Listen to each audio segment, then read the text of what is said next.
God damn. Okay. Whoa. Tell us how you really feel. Wow. I'm sorry. God damn.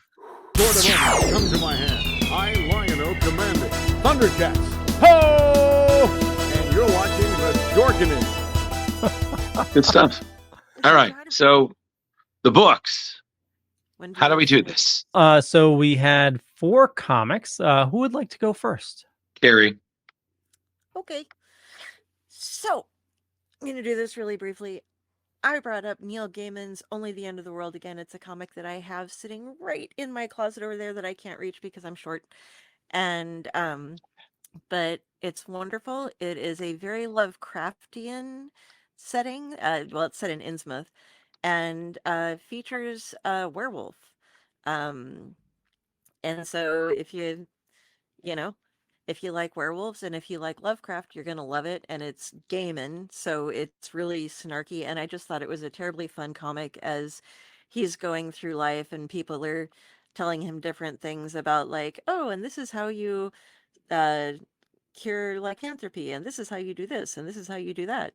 And then he also gets notes from his landlady that are like, you came home late, you were rather noisy. You have a specific shelf assigned to you in the refrigerator. Also, the elder gods are rising up and will come and eat all of the non-believers and the end of the world is coming. And it's just thrown in there like very offhandedly, like, oh yeah, that's just a thing. And then there's it's just he makes fun of like how everyone looks like Peter O'Toole. They're all very Batrachian looking folk because they're descended from the deep ones, so they have that frog-like appearance thing going for them. But it's just real. It's a lot of fun. I thought it has some real darkness to it, but it's also got a little bit of lightheartedness too. And we lost Jeremy. You lost Jeremy. We lost Jeremy. We're just losing people all over the place. Maybe the Yeah. We should have a Splash Pages lost and found so we can find them in the end. Yeah. But okay, you know what? Kari, not all jokes are winners, okay? What? Nothing. So get out, Leo. Take you and your bullshit sound effects with you. So this was one that I've loved for years. So what did you guys think? Go for it. I was going to say, you know what? There are very few times I've read a Neil Gaiman story and I wasn't impressed. Neil always just knows how to tell a very weird story, but he also knows how to really make it interesting, unique, but also full of heart. So his stories are always very human, even when he's dealing with, the endless. It could be Batman. It could be like a werewolf at the end of the world. It's just really well done, and I just really appreciate that his career is appreciated by not just adults, but also even children. I mean, sometimes after my people's like, yeah, that movie Coraline? Yeah, that's based on his book. They're like, oh, wow. I'm like, yeah. Like, he's got range, man. He's got range. But yeah, I personally really enjoyed it. I always love reading Neil. And maybe one day we'll tackle Sandman. Right. So, Leo, what did you think, Leo? I enjoyed it. The artwork was definitely very, very quirky. But you know me, I'm not a huge horror guy. But I did, definitely enjoy the writing style. It definitely humanizes the character, even though, he is a werewolf and whatnot. But yeah, I thought it was definitely a good read. What do you think, Jeremy? And we lost Jeremy again. We'll have to catch him up later. So, who's next? There's Jeremy again. Jar Jar, what happened? I'm having internet issues. I don't know what's going on. My internet's there and then it's gone. Okay, so just operate as if it's going to drop any minute. So pick your words carefully. Okay. What did you think of Kari's book? I thought it was fantastic. There you go. I had a good time with it. It put me to sleep very nicely at the end of the night, but I got to read all of it. I want to point out that's a compliment, right? Yes, that is Okay, a cool. compliment. Okay, cool. I just wanted to confirm for those watching, that's a good thing for him. Yes. Okay, cool. Yeah, because Jar Jar doesn't really pull any punches. You know, it's just Yeah. There'll be times that he messages like, "What the hell are we reading? Why are we reading this? Another Spider-Man origin? God, kill me now. 2 in 1 week. Do you want me to read Oh, two something. origins back to back and compare them? Never again. If something's boring, yeah, I'm gonna let you guys know in the messages. Just be like, why? Why are we reading this? What did I do wrong this week? Right. Well, speaking of, so I think the next one should be you then. So, The Mr. origin Skeletor. of Skeletor? Oh, fantastic. I don't know if you guys enjoyed this, but I I have immensely- questions. I have. Oh, you have questions? His Oh, question. that's No, fantastic. go for it. Go for it. Well, it's just a story that Randor and Keldor, or AKA Skeletor, are brothers. Their father, King Mino. Hold on, I'm gonna screw this up. Something fierce if I don't read it. Miro.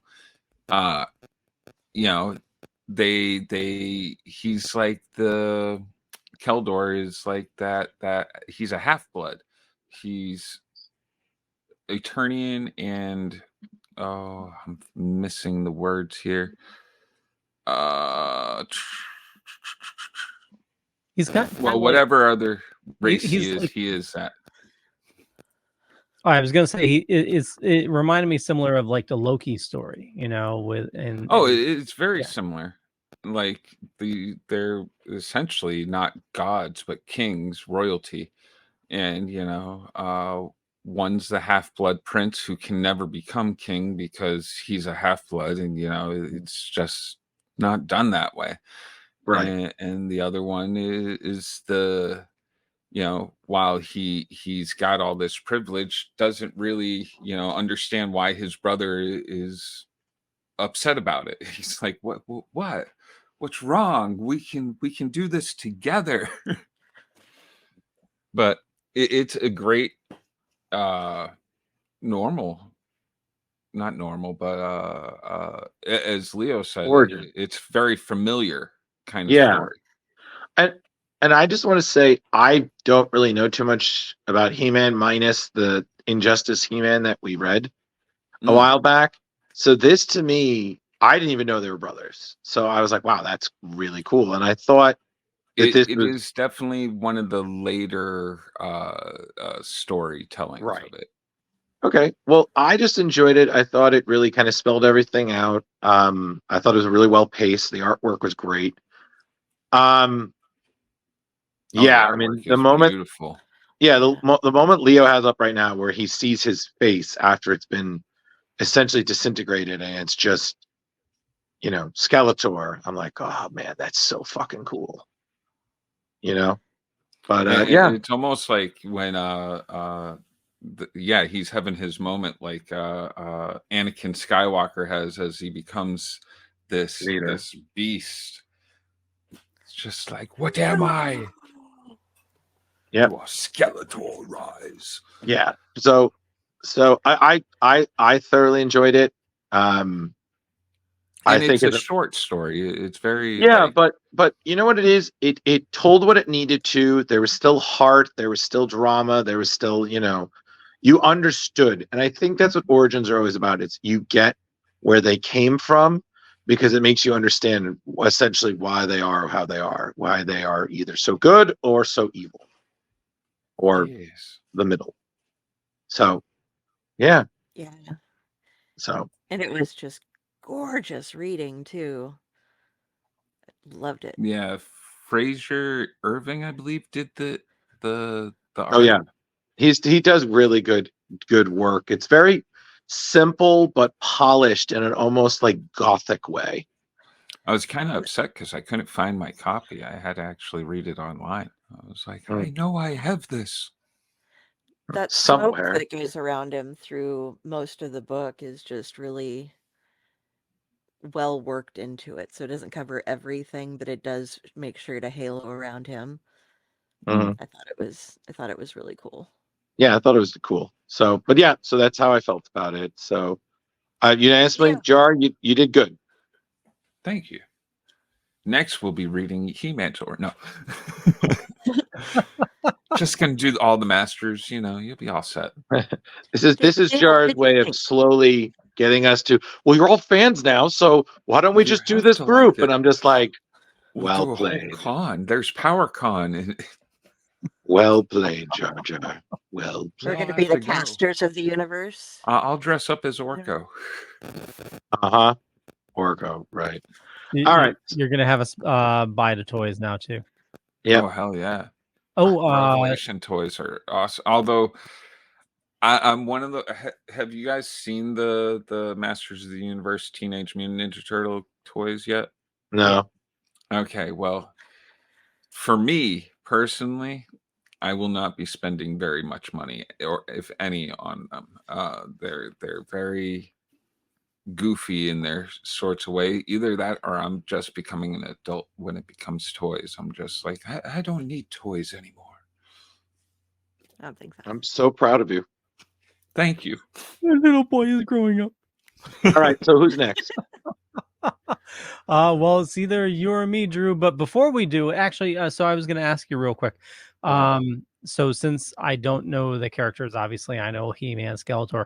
Who is Randor in the He-Man universe? He's King Randor. He's He-Man's father. Oh, so There you go. He-Man and Skeletor are related. Yeah, Skeletor's Yeah, his they uncle. covered. That's the first thing he said. He's the uncle. Oh my god. Uncle Skelly. Are you okay, Leo? I feel like lately It was first. No.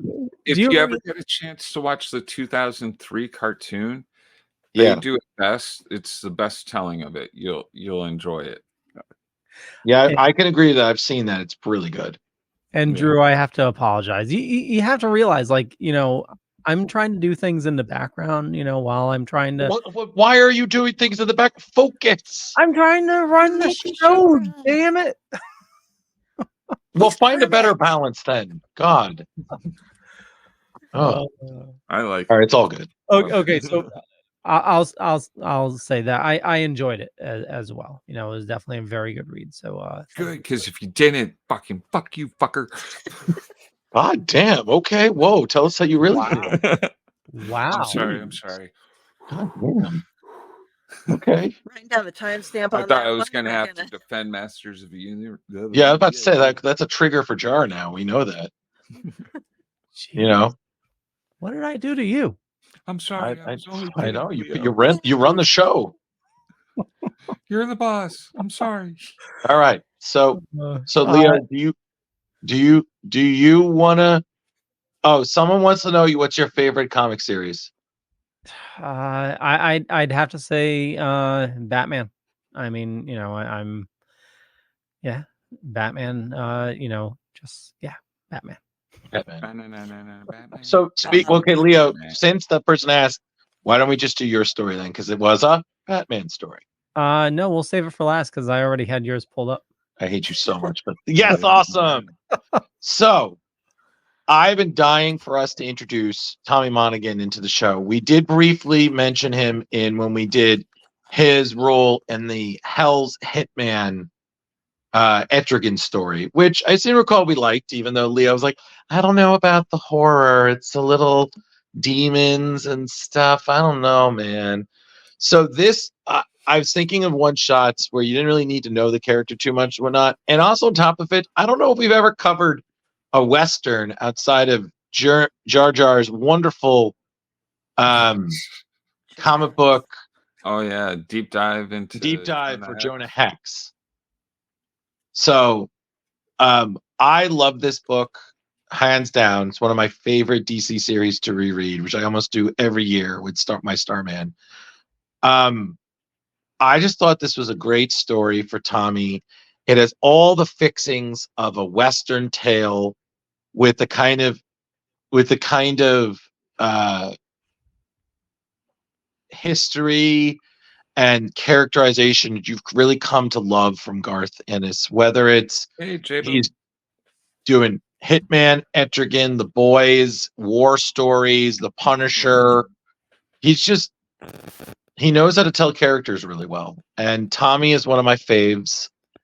And this was just a great story. Hey, J-Bo. Yeah, I'm really interested to hear what you guys had to say. So please. Before we get into that, Drew, you need to make the noise.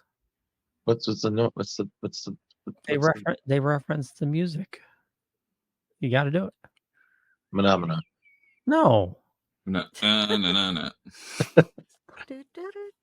What's the from Clint Eastwood? Oh, right.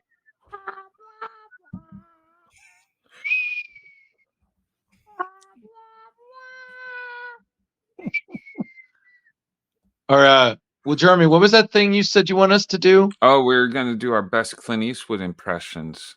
Oh, right. I got to reference the comic. You got to be like. Hold on a second. Set up now. I got to sit up for this. Jar, what's the line?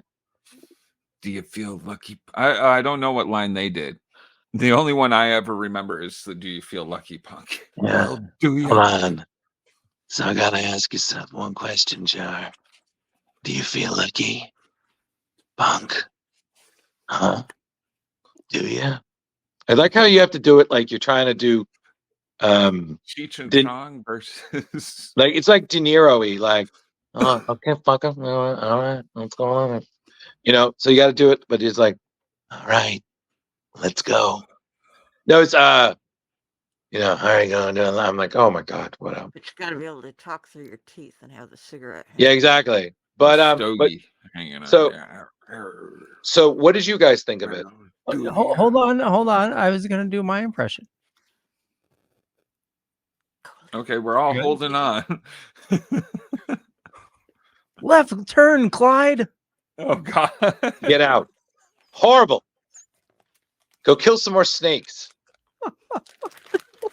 I thought it was fantastic. I love that movie. All right, so what did you guys think of this book?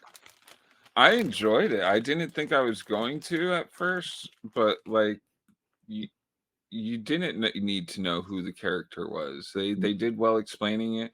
It was like watching, like I'm trying to think of a show that it would mimic, but like, you know, the guy walks in and throws a grenade into the truck, like it was slapstick badassery, I guess. Yeah, Tommy was a great character for DC, and I always love introducing him to people. He was just so funny. It's funny because I was telling Carrie about it, and she's like, "That's cool." But then I told her it's like he got to start in Etrigan. She was like, "Okay, so Etrigan. Okay, all right. So the demon. Mm-hmm. That's okay. I'll start there." Okay, jump back one page real quick, just because. Okay. See what those guns are saying? Blam, blam, blam, blam, blam, blam, blam, blam, blam. Instead of, we go to the next page, and then finally, they had the Buddha, Buddha, Buddha, Buddha. But I get so tired of only seeing Buddha, Buddha, Buddha, Buddha, Buddha, Buddha, Buddha, Buddha on every page with a gun in it. It was exciting to have blam. I know that's ridiculous, but that was something that made me very happy. No, and like, it's great to hear what people take away. You know, like, yeah, you're like, this letter got. That's when somebody blows something up. Yeah, well, that one says wackoom instead of crackoom. So see. Yeah, I thoroughly sounds. So okay, so Jar, so you really liked it. Yeah, I had fun with almost everybody's story this week. It was. No, you said almost, so you hated mine. I hated yours. But that's it. So, Carrie, what did you think?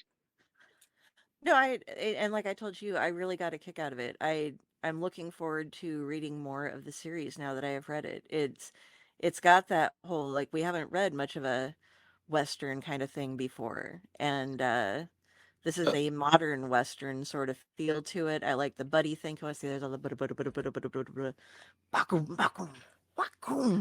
The thing is, what I love about the show is that it really was a pop culture series, you know, but it had some real heart, and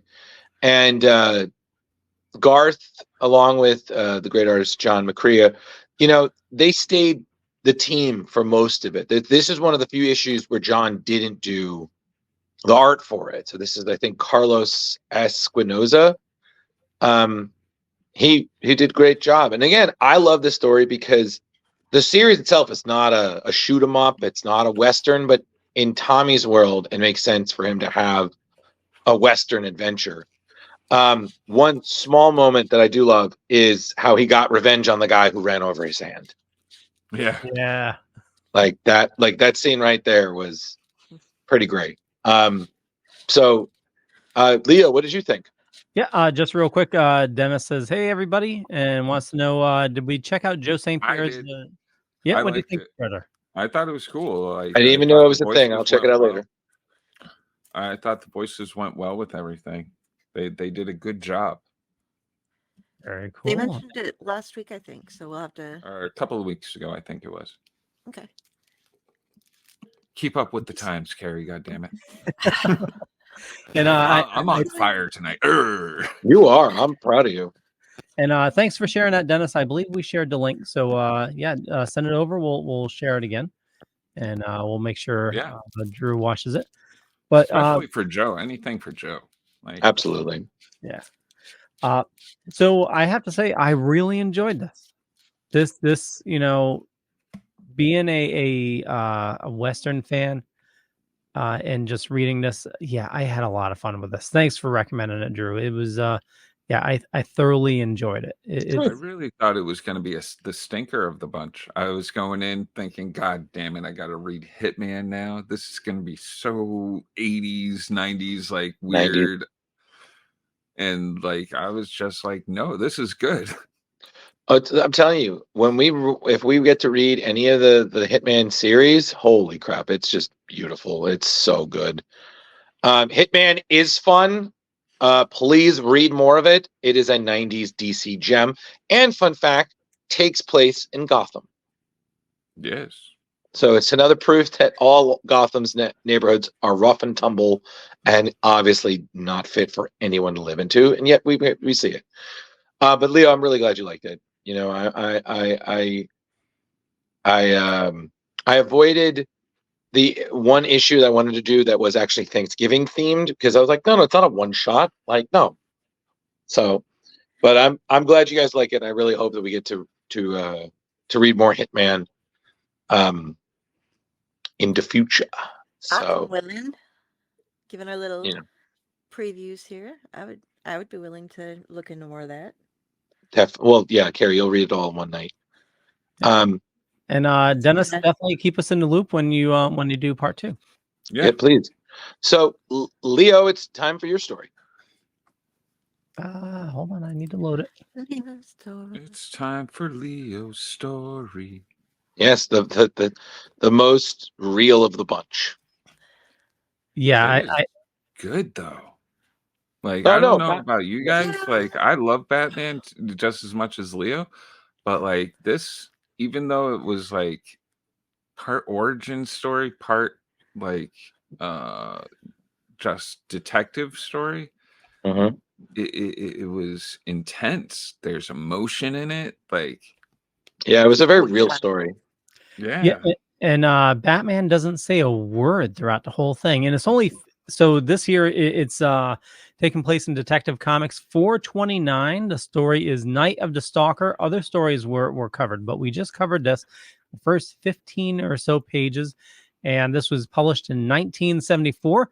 So one evening in Gotham, Batman sees a couple being robbed and shot, obviously reminding him of his parents' death, obviously. He catches one of the thieves, but the others escape. Batman chases them to the city's edge where a fight breaks out.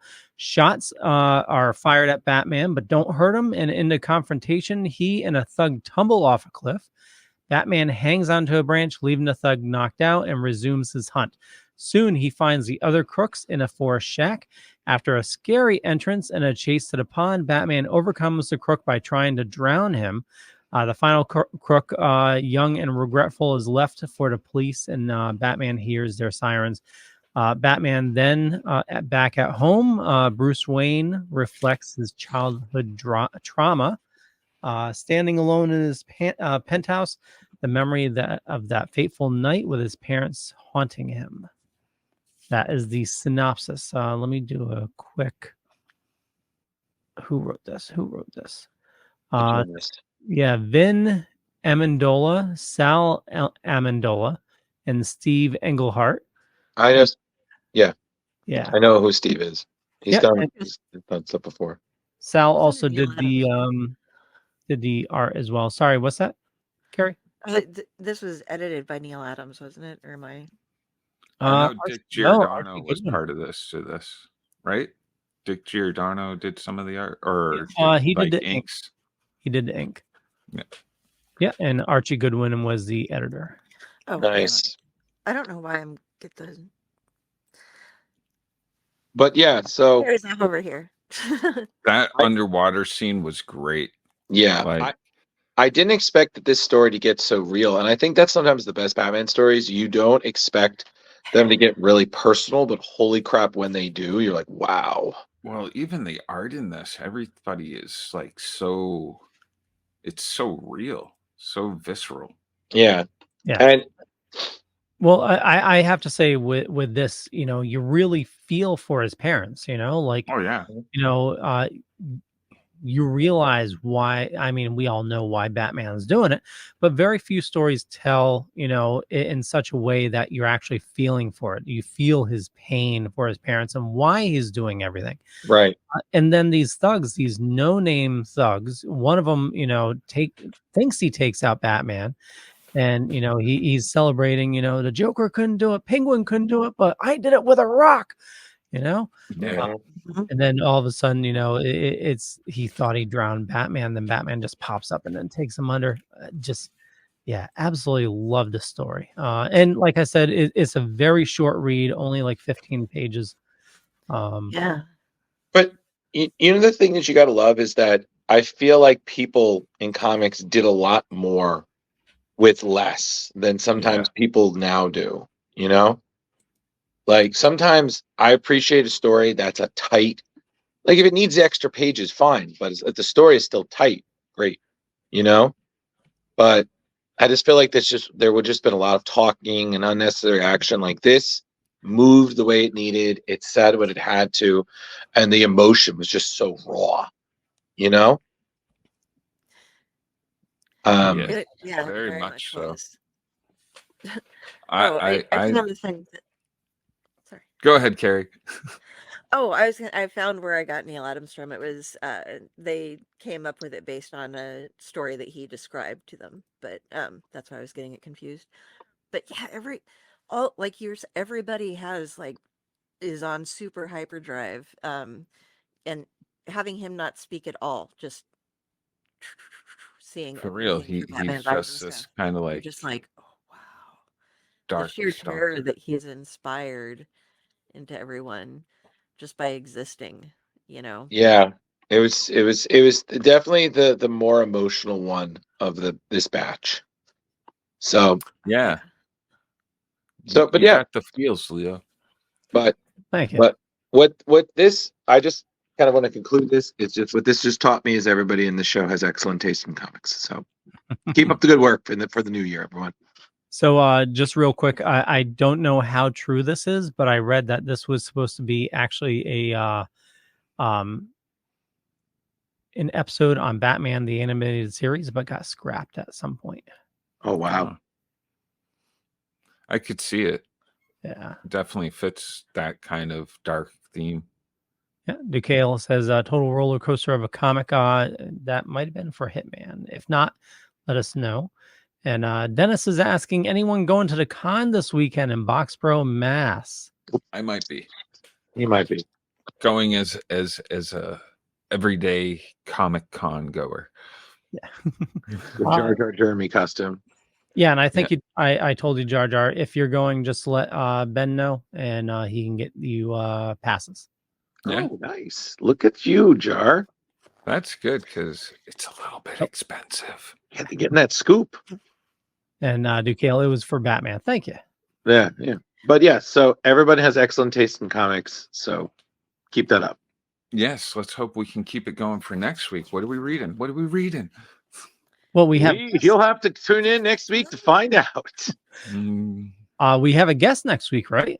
Yes, we have Keith Champagne on for next week. So we're gonna have him on the show.